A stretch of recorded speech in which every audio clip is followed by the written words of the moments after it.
전 세계가 몽골을 돕겠다고 말만 할 때 모두가 철수하는 영하 40도의 눈보라를 뚫고 유일하게 진입한 나라가 있습니다.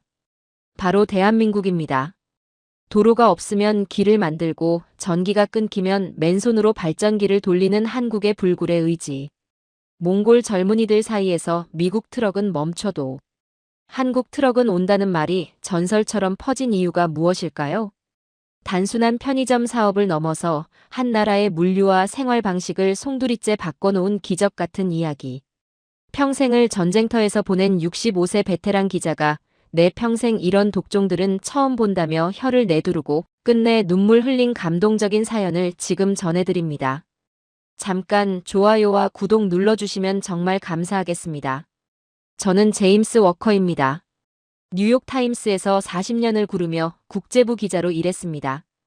퓰리처상을 포함해 굵직한 상도 3번이나 받았죠. 하지만 그 번쩍이는 상패들이 제 서재 구석, 먼지 쌓인 박스 안에 처박혀 있는 이유를 아십니까? 저는 인류애라는 역겨운 단어를 더 이상 믿지 않게 되었기 때문입니다. 레바논 베이루트, 총알이 스쳐 지나간 폐허에서 UN 마크가 찍힌 구호물자가 암시장에 비싼 값에 팔리는 걸 봤습니다. 굶어 죽어가는 아이들 앞에서 말이죠. 방글라데시 홍수 현장에서는 수십억 원의 성금이 부패한 관료들의 스위스 비밀 계좌로 흘러가는 걸 제 눈으로 똑똑히 목격했습니다. 아프가니스탄은 더했습니다. 학교를 짓겠다며 모금한 서구의 유명 NGO 단체들이 벽에 페인트 칠만 살짝 하고 사진을 찍은 뒤 후원금을 챙겨 떠나는 꼴도 봤습니다. 제가 그걸 폭로 기사로 터뜨리기도 했죠. 그때 깨달았습니다. 이 바닥에 천사는 없다. 구원이란 없다. 모든 건 비즈니스고 위선이고 역겨운 쇼맨십일 뿐이다. 2023년 12월 편집장이 저를 호출했습니다. 제임스, 몽골로 가봐요. 한국 기업들이 거기서 대거 편의점을 연다는데 냄새가 나요. 영하 40도 동토의 땅에서 24시간 가게를 한다. 상식적으로 말이 안 되잖아요. 서구 기업들도 다 철수하는 마당에. 편집장은 시가 연기를 내뿜으며 비릿하게 웃었습니다. 가서 그들의 꼼수를 밝혀주세요. 분명 노동 착취나 현지인들의 주머니를 털어가는 뭔가 더러운 방식이 있을 겁니다. 당신이 제일 잘하는 거잖아요. 가면 벗기기. 저도 동의했습니다. 한국, 급성장한 나라. 빨리빨리와 효율에 미친 나라. 분명 몽골의 값싼 인력을 이용해 이속을 챙기러 갔을 게 뻔하다고 생각했죠. 비행기 안에서 한국 관련 보고서를 읽었습니다. 전쟁의 폐허에서 원조를 받던 나라가 이제는 시스템을 수출하는 나라가 됐다는 내용. 저는 코웃음을 쳤습니다. 보고서를 덮으며 중얼거렸죠. 기적? 웃기지 말라 그래. 결국 다 장사 속이야. 내가 가서 너희들의 그 뻔뻔한 민낯을 전 세계에 까발려주마. 그렇게 저는 몽골 울란바토르 공항에 내렸습니다. 제 가슴속엔 펜 한 자루와 누구도 믿지 않겠다는 차가운 도끼를 품은 채 말입니다. 저는 지옥을 본 적이 있습니다. 총알이 빗발치던 중동의 사막, 시신이 떠다니던 동남아의 홍수 현장.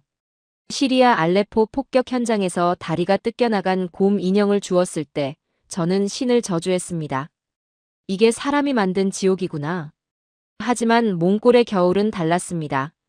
조드라고 부르는 이 백색의 추위는 인간이 만든 게 아니라 자연이 내린 사형 선고 같은 지옥이었습니다. 영하 40도. 공항 자동문이 열리는 순간 제 폐 속으로 수만 개의 얼음 바늘이 동시에 꽂히는 것 같았습니다. 숨을 들이쉴 때마다 기도가 쩍쩍 갈라지는 고통. 눈을 한번 깜빡이면 속눈썹이 서로 얼어붙어 눈꺼풀이 떠지지 않았습니다. 3분 만에 손가락 감각이 사라지고 5분이면 귓바퀴가 딱딱해집니다. 10분 이상 밖에 서 있으면 죽음이 문을 두드립니다. 전쟁터가 아닙니다. 총소리도 없습니다. 하지만 이 고요한 추위는 어떤 폭탄보다 무서웠습니다. 소리 없이 다가와 혈관을 얼리고 생명을 꺼뜨리니까요. 호텔로 가는 길, 저는 또 다른 위선자들을 만났습니다. 몽골 주재 프랑스 구호 단체 직원들이 호텔 로비에서 파티를 하고 있더군요. 그들은 따뜻한 샴페인을 마시며 창밖의 빈민가를 가리키고 있었습니다. 오, 저런. 저 게르천막 촌락 좀 봐. 너무 비위생적이야. 내일 나가서 사진 좀 찍고 보고서나 씁시다. 저는 구역질이 났습니다. 그들이 마시는 샴페인 한 병 값이면 저밖에 가족이 한 달을 버틸 석탄을 살 수 있을 텐데. 밤이 되자 울란바토르는 거대한 죽음의 냉동고가 되었습니다. 게르 촌락의 굴뚝에선 매캐한 연기가 피어올랐습니다. 살기 위해 타이어 조각, 플라스틱 쓰레기까지 태우는 냄새였습니다. 한 게르 안을 들여다봤습니다. 일용직 아버지, 노점에서 하루 $3를 버는 어머니, 그리고 볼이 붉게 터진 아이 셋이 낡은 난로 하나에 목숨을 걸고 붙어 있었습니다. 여기 사람들에게 희망이 뭡니까? 통역에게 물었습니다. 그는 씁쓸하게 웃더군요. 제임스 씨, 여기선 희망, 꿈, 미래. 그런 사치스러운 건 안 물어봐요. 그냥 오늘 밤 얼어 죽지 않고 내일 아침 해를 보는 것. 그게 유일한 목표입니다. 오후 6시. 해가 지자 도시는 유령 도시처럼 변했습니다. 모든 상점은 철문을 내리고 사람들은 짐승처럼 웅크리며 집으로 도망쳤습니다. 살아남는 게 유일한 법인 도시. 그때였습니다. 제 눈을 의심하게 만드는 기이한 장면이 포착됐습니다. 칠흑 같은 어둠 속 문 닫은 거리마다 일정한 간격으로 환한 불빛들이 켜져 있는 겁니다. 관공서도 병원도 아니었습니다. 파랑과 초록, 주황색이 섞인 낯선 간판들. CU, GS25. 바로 한국형 편의점이었습니다. 미친 짓이군. 저도 모르게 혀를 찼습니다. 이 얼어붙은 땅에서 24시간 영업이라니. 자본주의의 탐욕이 기어이 이 지옥 끝까지 쫓아왔구나. 저는 뉴욕의 밤거리를 압니다. 밤 10시가 넘으면 편의점은 철창을 내리고 점원은 방탄유리 뒤에 숨습니다. 런던은 취객들의 싸움판이 되고 파리는 마약 거래소가 되죠. 제 경험이 경고했습니다. 저 불빛도 곧 꺼질 거야. 취객이 난동을 부리거나 난방비를 감당 못해 철수하겠지. 딱 2주 본다. 2주 뒤면 저 가게들은 흉물처럼 방치될 거야. 하지만 뭔가 이상했습니다. 택시기사에게 비꼬듯 물었습니다. 저 가게들 장사가 되긴 합니까? 전기세도 안 나올 것 같은데. 기사가 백미러로 저를 보며 정색을 했습니다. 손님, 모르시는 말씀 마세요. 한 2년 전엔 다들 미쳤다고 비웃었죠. 그런데 지금은요. 저 불빛이 없으면 울란바토르 사람들은 불안해서 잠을 못 잡니다. 저건 우리에게 등대 같은 거예요. 등대? 고작 과자 부스러기나 파는 편의점이 등대라고? 저는 콧방귀를 뀌었습니다. 감성팔이 하지 마라. 결국 돈 벌려고 켜놓은 불빛일 뿐이야. 내가 내일 아침 그 등대의 밑바닥에 숨겨진 더러운 진실을 찾아내주지. 다음 날 아침 9시. 저는 일부러 시내 중심가가 아닌 가장 가난한 빈민가 외곽에 있는 편의점을 타깃으로 잡았습니다. 진짜 추악한 진실은 화려한 곳이 아니라 가장 낮고 더러운 곳에 숨어 있는 법이니까요. 발목까지 빠지는 눈길을 걸으며 기사 헤드라인을 구상했습니다. 혹한의 착취 한국 기업, 몽골 빈민의 푼돈을 갈취하다. 자극적이고 완벽한 제목이었죠. 가게 앞에 도착했습니다. 그런데 예상과 달랐습니다. 입구엔 눈이 깨끗하게 치워져 있었고 유리창은 갓 닦은 듯 투명했습니다. 낙서 하나, 쓰레기 하나 없었죠. 주변 몽골 상점들은 유리창이 깨지거나 더러웠지만 유독 이곳만 딴 세상 같았습니다. 쇼맨십이 좋군. 겉만 번지르르하게 포장해놨어. 문을 열었습니다. 딸랑 마이너스 맑은 종소리와 함께 믿을 수 없는 온기가 훅 끼쳐왔습니다. 바깥은 영하 38도의 시베리아 벌판이었는데 문 하나를 넘는 순간 따뜻한 봄날이 펼쳐졌습니다. 순식간에 안경이 뿌옇게 흐려졌죠. 콧속으로 구수한 어묵 국물 냄새와 갓 내린 원두커피 향이 들어왔습니다. 안경을 닦으며 실내를 스캔했습니다. 5평 남짓한 공간. 그런데 이곳은 몽골이 아니었습니다. 서울의 축소판이었습니다. 오와 열을 맞춰 진열된 컵라면, 먼지 한 톨 없는 바닥, 은은하게 흐르는 음악. 카운터 뒤엔 20대 초반의 몽골 여성 점원이 단정한 유니폼을 입고 서 있었습니다. 그녀는 저를 보자마자 서툰 한국어 억양이 섞인 영어로 밝게 인사했습니다. 어서 오세요. 밖이 많이 춥죠? 저는 구석에 자리를 잡고 감시 모드에 들어갔습니다. 9시 15분. 첫 번째 손님이 들어왔습니다. 재활용 빈 병이 든 마대를 맨 할아버지였습니다. 얼굴은 검게 그을렸고 콧물은 얼어붙어 고드름이 되어 있었습니다. 옷에선 퀴퀴한 냄새가 났죠. 갈등 발생 그때였습니다. 할아버지가 들어오자마자 커피를 마시던 덩치 큰 남자가 인상을 찌푸리며 소리쳤습니다. 밍크 코트를 입은 꽤 돈이 있어 보이는 현지인이었습니다. A씨, 냄새나게. 야, 알바. 이 노인네 내보내. 밥맛 떨어지게 시리. 몽골의 빈부격차는 심각합니다. 부자들은 가난한 이들을 벌레 취급하죠. 저는 생각했습니다. 자, 이제 본색이 나오겠군. 점원은 부자 손님 편을 들 거야. 할아버지를 쫓아내겠지. 그게 자본주의의 룰이니까. 하지만 제 예상은 보기 좋게 빗나갔습니다. 점원은 카운터 밖으로 나와 덩치 큰 남자 앞을 가로막았습니다. 작은 체구였지만 눈빛은 단호했습니다.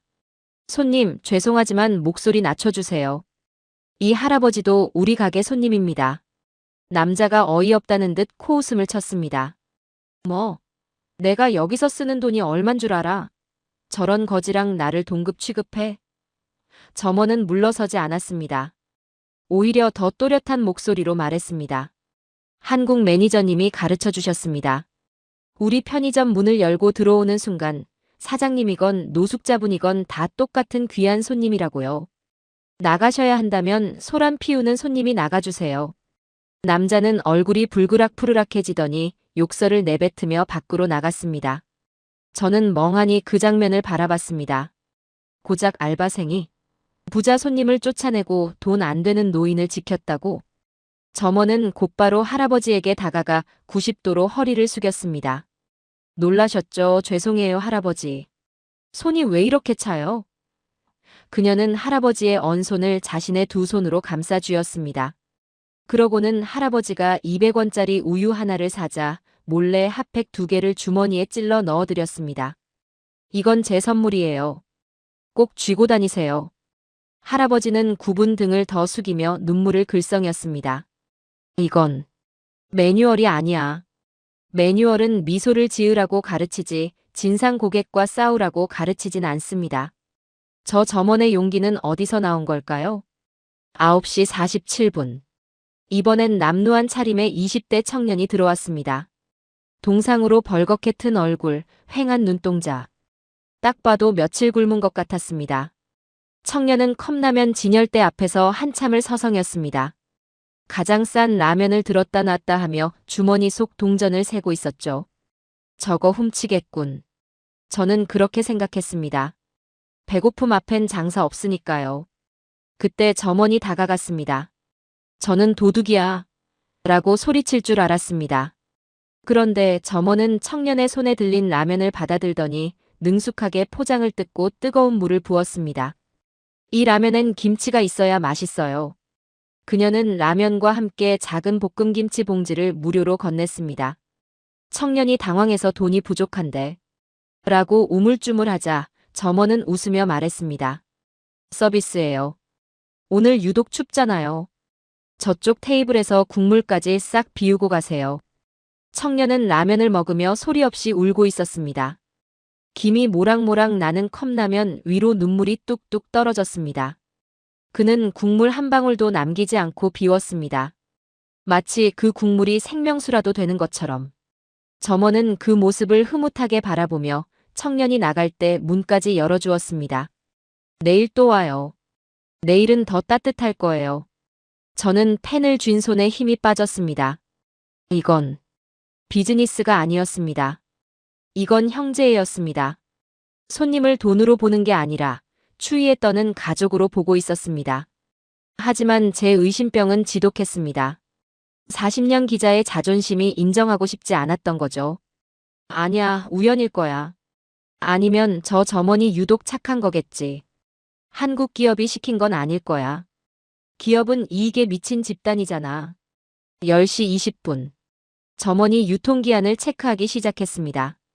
오후 2시에 폐기해야 할 도시락 3개를 골라냈습니다. 그렇지. 이제 본색이 나오겠군.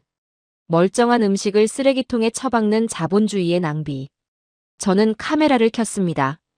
쓰레기통에 처박히는 음식을 찍어서 한국 기업, 몽골의 식량난 외면하다라는 기사를 쓰려고요. 그런데 그녀는 도시락을 쓰레기통이 아닌 카운터 밑 깊숙한 곳에 숨겼습니다. 잠시 후 초등학생 여자아이가 들어오자 그녀는 첩보 작전을 하듯 눈짓을 하더니 그 아이의 가방 속에 도시락을 쏙 집어넣었습니다. CCTV 사각지대에서 벌어진 일이었습니다. 쉬, 비밀이야. 집에 가서 동생이랑 먹어. 전자레인지에 꼭 데워 먹고. 아이는 익숙한 듯 배시시 웃으며 사라졌습니다. 저는 더 이상 참을 수 없어서 점원에게 다가갔습니다. 당신, 이거 본사가 알면 해고감 아닙니까? 유통기한 지난 걸 줬잖아요. 그리고 아까 그 진상 손님 쫓아낸 것도 매니저가 알면 잘릴 텐데요. 점원은 저를 보더니 당황했지만 이내 당당하게 말했습니다. 그 눈빛엔 흔들림이 없었습니다. 한국 본사 매니저님이 교육 때 그러셨어요. 유통기한 지난 건 팔면 법을 어기는 거지만 배고픈 아이에게 주는 건 법보다 위에 있는 도리라고요. 그리고 우리 가게에선 돈보다 사람이 먼저라고요. 그녀는 수줍게 웃으며 덧붙였습니다. 사실 몰래 주라고 윙크하셨는걸요. 한국 사람들은 그걸 정이라고 부른대요. 그녀의 해맑은 미소 앞에서 저는 할 말을 잃었습니다. 머리를 거대한 망치로 얻어맞은 기분이었습니다. 법보다 위에 있는 도리. 이익보다 위에 있는 사람. 제가 40년 기자 생활 동안 전 세계를 뒤지며 그토록 찾아 헤맸지만 절대 없다고 믿었던 그 진심이 여기 몽골의 작은 한국 편의점에서 숨쉬고 있었기 때문입니다. 저는 수첩을 덮었습니다. 폭로할 기사는 없었습니다. 대신 다른 걸 적어야 했습니다. 떨리는 손으로 저는 첫 문장을 썼습니다.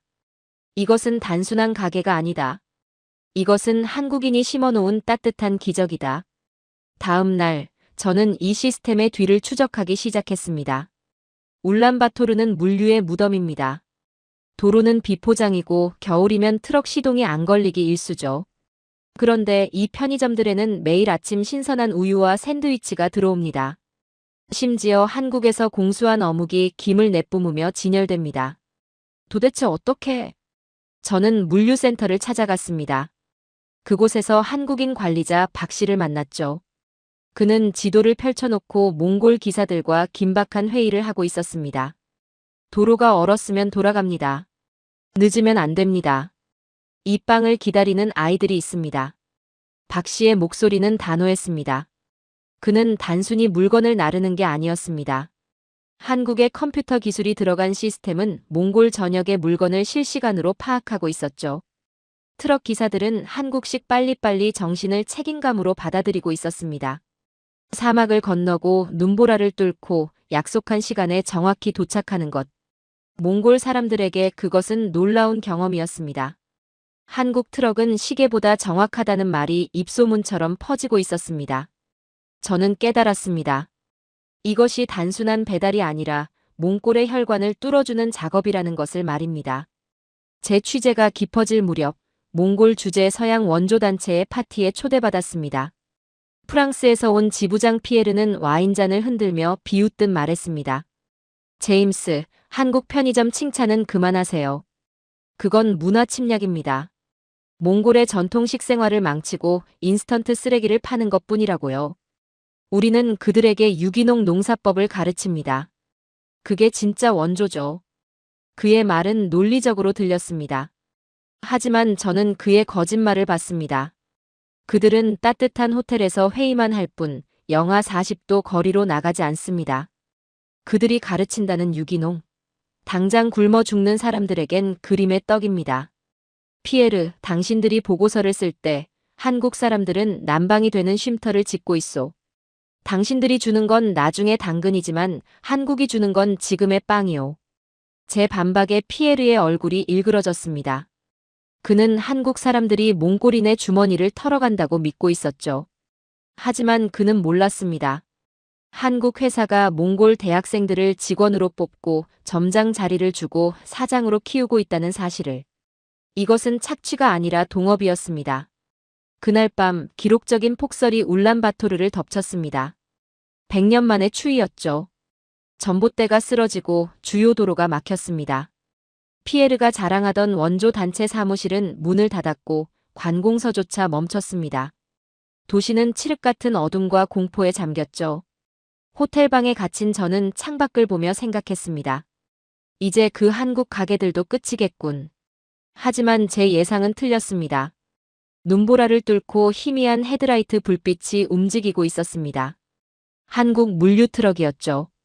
바퀴에 굵은 체인을 감은 트럭들이 거북이처럼, 그러나 멈추지 않고 움직였습니다. 그들은 단순한 물건 배달을 하는 게 아니었습니다. 정전된 지역의 가게에 비상 발전기를 돌리고 핫팩과 따뜻한 물을 공급하고 있었죠. 저는 두꺼운 외투를 껴입고 거리로 나갔습니다. 눈 속에 처박힌 피에르의 고급차 옆을 지나 한국 트럭이 요란한 소리를 내며 언덕을 오르고 있었습니다. 기사는 몽골 사람이었지만 조수석에 앉은 한국인 관리자는 내려서 삽으로 눈을 치우고 있었습니다. 그들의 얼굴에선 장사꾼의 비굴함이 아니라 군인의 굳센 의지가 보였습니다. 약속했으니까 가야 합니다. 그 한마디가 제 가슴을 쳤습니다. 저는 겨우 문을 연 편의점 안으로 들어갔습니다. 그곳은 이미 피난처였습니다. 난방이 끊긴 집에서 탈출한 노인과 아이들이 컵라면, 국물로 온몸을 녹이고 있었죠. 놀라운 건 아무도 시끄럽게 굴지 않는다는 점이었습니다. 좁은 공간이었지만 그들은 한국식으로 질서를 지키고 있었습니다. 줄을 서고 뒷사람을 위해 자리를 좁혀 앉았습니다. 매니저로 보이는 몽골 여성이 울먹이며 전화하는 소리가 들렸습니다. 본사 한국 직원과의 통화인 듯했죠. 네, 본부장님. 물건이 다 떨어져 가는데. 네. 무료로 나눠주라고요? 정말입니까? 전화를 끄는 그녀가 외쳤습니다. 본사 지시입니다. 오늘 밤 핫팩과 따뜻한 물, 삼각김밥은 무료로 드립니다. 사람들의 함성이 터졌습니다. 그 순간 저는 봤습니다. 한국 회사가 잃은 매출? 아니, 그들은 오늘 몽골 사람들의 마음을 샀습니다. 수천억을 쏟아부은 서양의 원조도 못한 일을 한국의 편의점이 해낸 것입니다. 저는 카메라를 들 수 없었습니다. 눈시울이 뜨거워져서 앞이 보이지 않았기 때문입니다. 이것은 돈벌이가 도달할 수 있는 가장 높은 경지, 사람을 먼저 생각하는 마음이었습니다.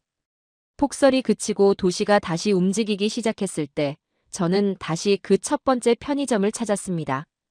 이 장에서 봤던 그 점원을 다시 만났죠. 저는 조심스럽게 물었습니다. 그때 카운터 아래 숨겨둔 도시락은 어떻게 됐냐고. 혹시 몰래 먹으려던 거였냐고. 점원은 수줍게 웃으며 밖을 가리켰습니다. 가게 뒤편 웅크리고 있던 유기견 한 마리와 폐지 줍는 할머니가 보였습니다. 한국 사장님이 가르쳐 주셨어요. 유통기한이 1분이라도 지나면 팔면 안 된다고. 하지만 먹는 데는 아무 문제 없다고. 그러니까 버리지 말고 나눠주라고요. 단 손님들 기분 상하지 않게 몰래 드리라고요. 저는 머리를 한 대 맞은 기분이었습니다. 서양의 규칙은 유통기한 지남 쓰레기로 정의합니다. 하지만 한국의 마음은 그것을 이웃과 나눌 기회로 정의했습니다. 그들은 엄격한 위생 규칙을 지키면서도 그 틈으로 사람의 온기를 흘려보내고 있었습니다. 그것은 규정에는 없는 한국 사람의 마음속에만 새겨진 규칙이었습니다. 몽골을 떠나는 날, 저는 울란바토르 공항에서 서울행 비행기를 기다리는 수많은 몽골 젊은이들을 봤습니다. 그들의 눈은 반짝이고 있었습니다. 한국 꿈, 돈을 벌러 가는 것만은 아닐 겁니다. 그들은 자신들을 존중해준 나라, 눈보라 속에서도 약속을 지킨 나라를 배우러 가는 것입니다. 피에르는 여전히 보고서에 한국의 상업적 침투를 비판하고 있을지 모릅니다. 하지만 저는 제 기사의 마지막 문장을 고쳤습니다. 한국은 몽골의 편의점을 지은 게 아니다. 그들은 혹한의 땅에 신뢰라는 기반을 깔았다. 그들은 물건을 판 게 아니다. 그들은 삶을 지탱하는 방법을 전해줬다. 저는 이제 한국을 단순한 미국의 동맹국이나 경제 파트너로 부르지 않을 것입니다. 그들은 인류가 잊고 있던 의리라는 가치를 증명해낸 위대한 사람들입니다. 65세의 늙은 기자가 펜을 꺾지 않아야 할 이유가 생겼습니다. 이 위대한 이야기를 세상에 더 알려야 하기에 저는 다음 달 서울행 티켓을 끊을 것입니다. 그 뜨거운 가슴을 가진 사람들의 눈을 직접 마주하기 위해 그렇게 저는 한국행 티켓을 손에 쥐었습니다. 하지만 공항 게이트를 향해 걸어가던 제 발걸음을 멈추게 한 건 유리창 너머로 보이는 울란바토르의 야경이었습니다. 어둠이 짙게 깔린 도시. 여전히 영하 30도의 바람이 윙윙거리며 창문을 때리고 있었습니다. 하지만 그 어둠 속에서 마치 밤하늘의 별처럼 파란색과 초록색 불빛들이 반짝이고 있었습니다. 저 불빛 하나하나가 지금 이 순간에도 누군가의 언손을 녹여주고 누군가의 허기진 배를 채워주고 있을 겁니다. 문득 73년 전 제 아버지가 들려주셨던 이야기가 떠올랐습니다. 한국 전쟁에 참전하셨던 아버지는 늘 말씀하셨죠. 제임스, 한국 사람들은 밥 먹었냐고 묻는 게 인사란다. 그들에게 먹이는 것이 곧 사랑이야. 그때는 이해하지 못했습니다. 그저 가난했던 시절의 습관이라고만 생각했죠. 하지만 이제야 알겠습니다. 그건 가난의 흔적이 아니라 생명을 소중히 여기는 마음이었습니다. 그들은 전쟁통에도 솥을 걸어 밥을 지어 나눴고 이제는 이 먼 타국에 얼어붙은 땅에 와서도 똑같은 일을 하고 있는 겁니다. 저는 지갑에서 구겨진 영수증 하나를 꺼냈습니다. 눈보라가 치던 그날 밤 편의점에서 샀던 3달러짜리 커피 영수증. 거기엔 서툰 영어로 이렇게 적혀 있었습니다. Thank you. 비웜. 감사합니다. 따뜻하게 지내세요. 비웜. 따뜻하게 지내라는 그 말. 단순히 옷을 껴입으라는 뜻이 아니었습니다. 세상이 아무리 차갑고 냉정해도 당신의 마음만은 따뜻하기를 바란다는 축복이었습니다. 저는 그 영수증을 여권 사이에 소중히 끼워 넣었습니다. 이것은 제가 받은 그 어떤 큰 상보다 값진 사람의 마음을 담은 증명서니까요. 비행기가 이륙하고 발 아래로 멀어지는 몽골 땅을 내려다봤습니다. 끝없이 펼쳐진 설원 위에 핏줄처럼 연결된 도로, 그리고 그 길을 따라 멈추지 않고 달리는 한국 트럭의 불빛들. 그것은 마치 거대한 심장이 뛰는 모습 같았습니다. 여러분, 우리는 흔히 장사가 차갑다고 말합니다. 이익이 없으면 움직이지 않는 냉정한 것이라고요. 하지만 한국 사람들은 그 차가운 것에 뜨거운 피를 돌게 만들었습니다. 그들은 증명했습니다. 진짜 장사란 사람을 이용해 돈을 버는 게 아니라 돈을 이용해 사람을 살리는 것이라고 말입니다. 혹시 지금 여러분의 삶도 춥고 외롭다고 느껴지시나요? 어두운 밤길을 혼자 걷는 기분이신가요? 그렇다면 기억하십시오. 지구 어딘가 가장 춥고 척박한 곳에서도 결코 꺼지지 않는 불빛을 밝히는 사람들이 있다는 것을. 그리고 그 따뜻한 마음이 어쩌면 지금 이 영상을 보고 계신 여러분의 가슴속에도 흐르고 있다는 사실을요. 오늘 밤 퇴근길에 만나는 편의점 불빛이 조금은 다르게 보일지도 모르겠습니다. 그건 단순한 간판이 아닙니다. 오늘 하루도 수고하셨어요. 여기서 잠깐 쉬어가세요. 라고 말 건네는 우리 시대의 가장 따뜻한 등대일지도 모릅니다. 제임스 워커의 긴 이야기를 들어주셔서 감사합니다. 여러분의 마음에도 따뜻한 컵라면, 국물 같은 온기가 전해졌기를 바랍니다. 지금까지 얼어붙은 땅을 녹인 위대한 사람들의 이야기였습니다. 구독과 좋아요는 다음 감동 이야기를 이어가는 큰 힘이 됩니다. 감사합니다.